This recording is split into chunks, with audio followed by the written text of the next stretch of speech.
नमस्कार मेरे horror lovers.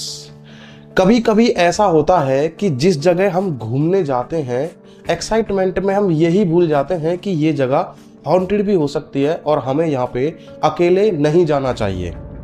Pradeep भाई बताते हैं कि एक दिन वो अपने दोस्तों के साथ आगरा से मुंबई घूमने के लिए चले जाते हैं। ट्रेन में बैठते हैं और सीधा मुंबई सेंट्रल उतर जाते हैं और वहां से वो गोरई बीच के आसपास एक रूम ले लेते हैं। मुंबई सेंट्रल उतर के गोरई बीच जाते हैं क्योंकि उनको वहीं पे जाना था, वहां पे उनका एक रिलेटिव भी रहता था। तो गोरई बीच के आसपास ही उन्होंने एक रूम ले लिया जहां पे चारों दोस्त वो रुकते हैं। लेकिन जो प्रदीप भाई थे उन्होंने एक गलती कर दी थी। वो होटल से बाहर निकल के गोरई बीच के पास चले जाते हैं लगभग रात के 11:30 से 12 बजे। वहां पे भीड़ तो थी, लेकिन उसी भीड़ में उनके साथ में एक ऐसा हॉरर इंसिडेंट हो जाता है जिसके बारे में आगे मैं आप लोगों को बताऊंगा तो सही, बट अगर आप लोगों के अंदर हिम्मत है तो ये कहानी और ये स्टोरी आप लोग पूरी सुनना। उन्होंने कुछ ऐसा देख लिया था वहां पे जो कभी उन्होंने सपने में नहीं सोचा था कि ऐसी चीज भी धरती पे एग्जिस्ट करती है। तो चलिए वीडियो स्टार्ट कर लेते हैं, बात करते हैं आज की स्टोरी के बारे में। लेकिन यार, वीडियो को स्टार्ट करने से पहले मैं आप लोगों से एक छोटी सी रिक्वेस्ट करूंगा, बस इतनी सी।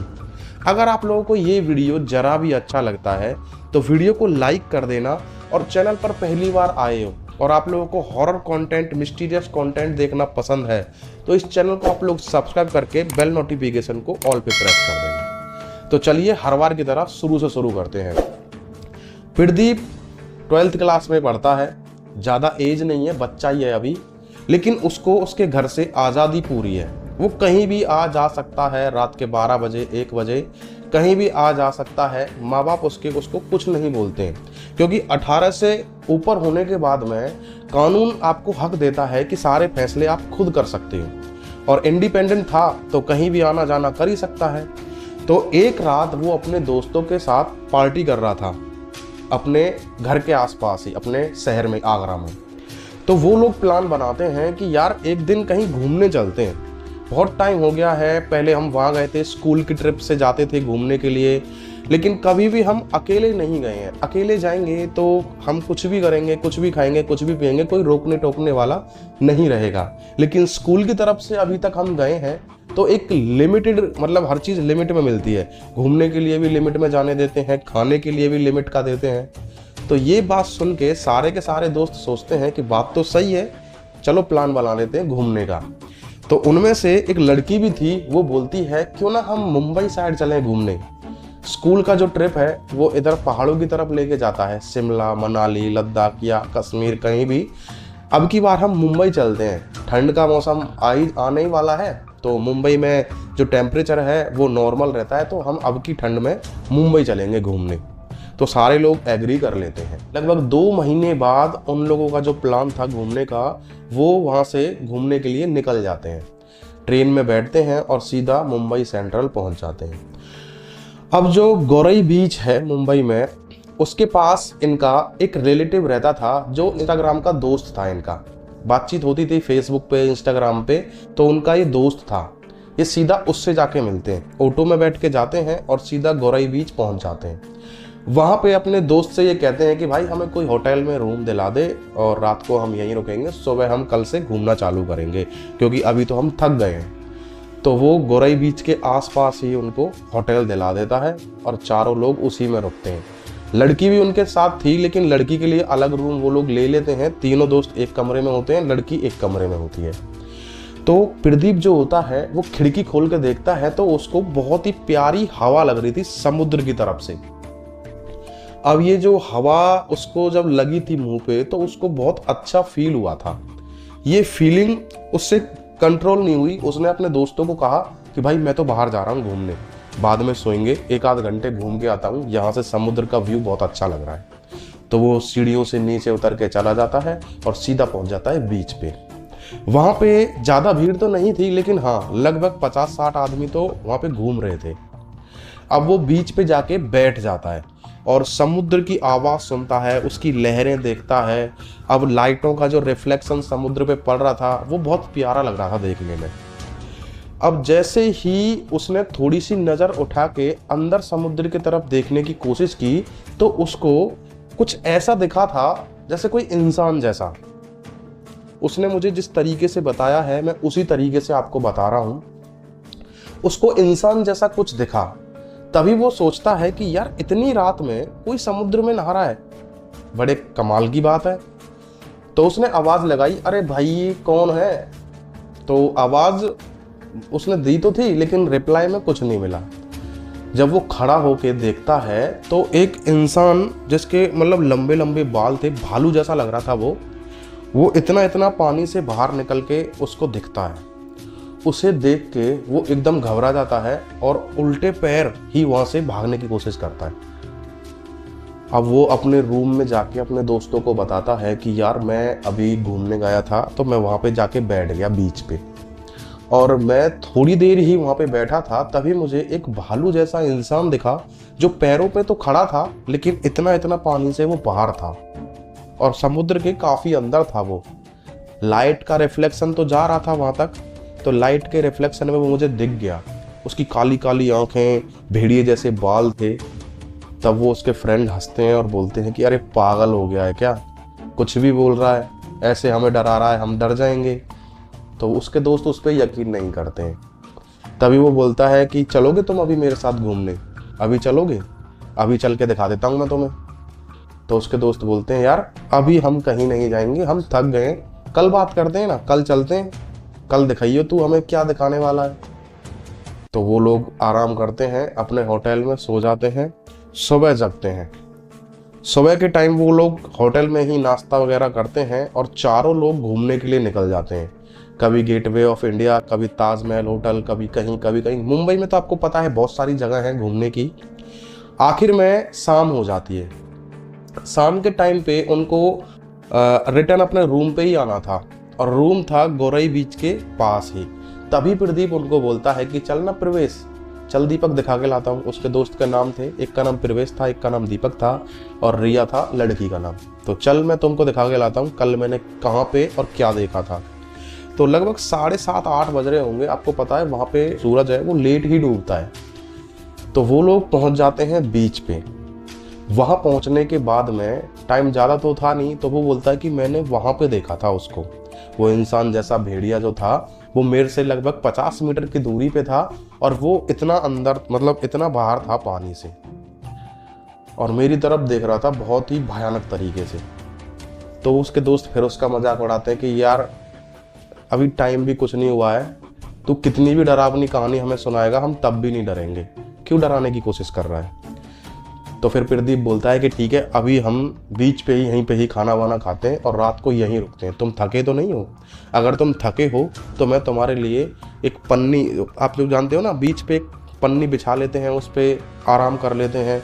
तो वो पन्नी मैं खरीद के ले आता हूँ, उस पर आप लोग आराम कर लेना और रात को जब 11-12 बजेंगे तब मैं तुम्हें दिखाऊंगा वहाँ पे कुछ है या नहीं है।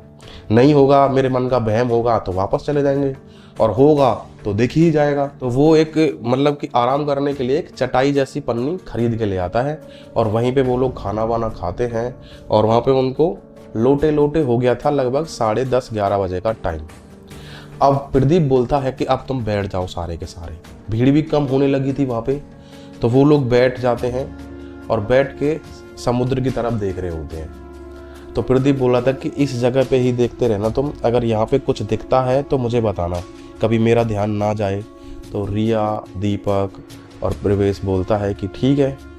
अब वो लोग वहाँ पे कुछ खाने के लिए मंगा लेते हैं, खाते रहते हैं और देखते रहते हैं, खाते रहते हैं और देखते रहते हैं, लेकिन उनको तो कुछ दिखा नहीं। उनको बैठे बैठे 1 घंटे से ज़्यादा हो गया, लगभग 12 बजे का टाइम तो हो ही गया था, उनको कुछ नहीं दिखा। तभी प्रदीप बोलता है कि तुम्हारी किस्मत ही खराब है शायद, चलो अब चल रहे हैं रूम पे। तो वो लोग रूम पे जाने की तैयारी कर लें, वो अपना चटाई वटाई उठाते हैं और वहाँ से निकल जाते हैं। तभी प्रदीप बोलता है कि तुम लोग निकलो, मैं आता हूँ। अब प्रदीप अपने आप से ही बात कर रहा था कि यार ऐसा कैसे हो सकता है, मैंने कल यहाँ पे देखा था वो इंसान जैसा, भेड़िया जैसा, और इनको नहीं दिख रहा है, क्यों? जैसे ही वो ऐसी अपने आप से बातें कर रहा होता है तभी उसको वो भेड़िया जैसा इंसान फिर से दिखने लगता है और लिटरली पहले वो थोड़ा पीछे था, अब की बार वो थोड़ा आगे आ गया था। और वो पहले इतना दिख रहा था, अब की बार वो घुटनों तक दिख रहा था। और उसकी हाइट थी कम से कम 8 फीट। आप यकीन नहीं करोगे, उसकी हाइट थी 8 फीट। और उसे देख के वो इतनी बुरी तरीके से डर जाता है, वो पीछे की तरफ गिर जाता है बीच पे, और गिर के ऐसे आंख बंद कर लेता है, क्योंकि वो ये सोचता है कि अगर बाई चांस ये मुझे पकड़ के अंदर पानी के ले भी जाएगा तो मैं बचूंगा थोड़ी। तो वो इस हिसाब से गिर जाता है कि भाई आज तो मैं गया। लेकिन लगभग 10 सेकंड बाद वो आंखें खोलता है तो वहां पे कोई नहीं होता है, आसपास आदमी घूम रहे होते हैं। तो 100% में से 30% वो अपने आप से कहता है कि ये मेरा वहम है, लेकिन 70% उसका दिल कहता है कि ये वहम नहीं है, ये कुछ ना कुछ तो है। अब वहां से वो वापस जाने लगता है, घूमता है अपने रूम की तरफ। तभी उसको पानी में से किसी को निकलने की आवाज आती है, चप चप चप ऐसे करके। वो पीछे मुड़ के देखता है तो वो इंसान जैसा जो भेड़िया था वो बिल्कुल किनारे पे आ गया था और इसको घूरे ही जा रहा था। अब ये आसपास देखता है कि यार इन इंसानों को नहीं दिख रहा क्या, ये सिर्फ मुझे ही दिख रहा है क्या, ये मेरा वहम है। ऐसे अपने आप को थप्पड़ मारता है, चूटी काटता है, लेकिन ऐसा कुछ नहीं होता है। वो उसका वहम नहीं होता है, जो उसको दिख रहा था वो एक्चुअल में रियल था। अब वो वहां से भागने की कोशिश करता है, जैसे मतलब उसकी तरफ घूमता है रूम की तरफ और भागने की कोशिश करता है। तो वो सड़क पे आ जाता है, थोड़ी सी आगे सड़क भी है, तो वहाँ पे सड़क पे आ जाता है। सड़क पे खड़ा होकर देखता है तो वो जो भेड़िया जैसा इंसान होता है वो समुद्र के अंदर जा रहा होता है। तभी वो फ़ोन निकालता है और उसकी फ़ोटो खींचने लगता है, जूम करके कुछ वीडियो बनाता है, कुछ फ़ोटो खींचता है। और जब वो फ़ोटो खींचता है तो फ़ोन में कुछ नहीं दिखता। ये चीज़ देख के और उसका दिमाग ख़राब हो गया कि ऐसा कैसे हो सकता है, मैं जो चीज़ आँख से देख रहा हूँ वो फ़ोन में नहीं आ रही है, दोस्तों को क्या प्रूफ दिखाऊंगा मैं। वो हिम्मत करके फिर से बीच की तरफ जाता है और वहाँ पे खड़ा होकर उसका इंतज़ार करने लगता है। लेकिन थोड़ी सी आगे ही कोई पत्थर था, पता नहीं क्या था, थंबनेल में आपने देखा होगा, उस पत्थर पे वो खड़ा हो जाता है और उसकी तरफ देखने लगता है, प्रदीप की तरफ। और प्रदीप को आवाज़ आती है, एक धीमी सी आवाज़ आती है कि चले जाओ यहाँ से। क्योंकि कुछ इंसान ऐसे होते हैं जिनको एंटिटी जो होती है ना, उन्हें देखने की शक्ति होती है, वो देख लेते हैं। जैसे सीसीटीवी में नोटिस हो जाती है ना वो चीज़ें, ऐसे कुछ इंसान ऐसे होते हैं वो आत्माओं को देख लेते हैं, उन्हें नोटिस कर लेते हैं। शायद उन्हीं में से ही प्रदीप भी था। तो मतलब उसका ये वहम था या क्या था, वो वहाँ से भाग के अपने दोस्तों के पास आता है और कहता है कि भाई कल सुबह यहाँ से निकलो वरना कुछ भी प्रॉब्लम हो सकती है। अब वो बोलते हैं कि ठीक है भाई, तू लाया था हमें घुमाने के लिए, तू ही ले जा रहा है, चले जाएंगे, वैसे भी हमने घूम ही लिया है मुंबई, 2 दिन तो हो ही गए हमें यहाँ। वो लोग सो जाते हैं। तभी प्रदीप के सपने में आता है वही इंसान, वही भेड़िया जैसा इंसान, और बोलता है कि तुम यहाँ से चले जाओ वरना तुम बिना मौत यानी कि बेवजह मारे जाओगे। प्रदीप सपने में भी डरता है और बोलता है कि ऐसा कैसे हो सकता है कि यार सपने में मतलब कि ये इंसान आ रहा है। ये बात तो वो जग के बोलता है, लेकिन सपने में जब वो चीज़ सुन लेता है तो घबरा के जगता है और जगने के बाद फिर अपने दोस्तों को बताता है कि यार वो इंसान मुझे बार बार दिख रहा है, सपने में भी दिख रहा है और मुझे बीच पे भी दिखा था, मैंने उसको 4 बार देख लिया है। तो तुम ऐसा करो, सुबह ही निकलो यहाँ से। तो वो लोग भाई सुबह होती है अपना पैकिंग करते हैं और सीधा अपने घर आ जाते हैं। घर आके अब जैसे कि हर कहानी में होता है, प्रदीप अपने माँ बाप को बताता है ये बातें। माँ बाप यकीन नहीं करते हैं, यकीन तो उसके दोस्त भी नहीं करते हैं, लेकिन क्या करें, घटी तो उसके साथ थी ना, उसने हमें बताई। हालांकि मुझे इतना इंटरेस्ट नहीं आया इस स्टोरी में, लेकिन बतानी भी ज़रूरी थी। और इसलिए बतानी ज़रूरी थी कि आप लोग भी अगर कहीं घूमने जाते हो तो अकेले कहीं मत जाया करो, दोस्तों के साथ ही जाया करो, क्योंकि हर जगह सेफ नहीं होती और हर जगह हॉन्टेड नहीं होती। सेफ भी होती हैं, हॉन्टेड भी होती हैं। तो ये बात आप लोग हमेशा याद रखना। बाकी स्टोरी आपको अच्छी लगी हो तो इस वीडियो को लाइक कर देना। चैनल पर पहली बार आए हो तो चैनल को सब्सक्राइब करके बेल नोटिफिकेशन को ऑल पे प्रेस कर देना। मिलते हैं अगली वीडियो में, तब तक के लिए जय हिंद, जय भारत।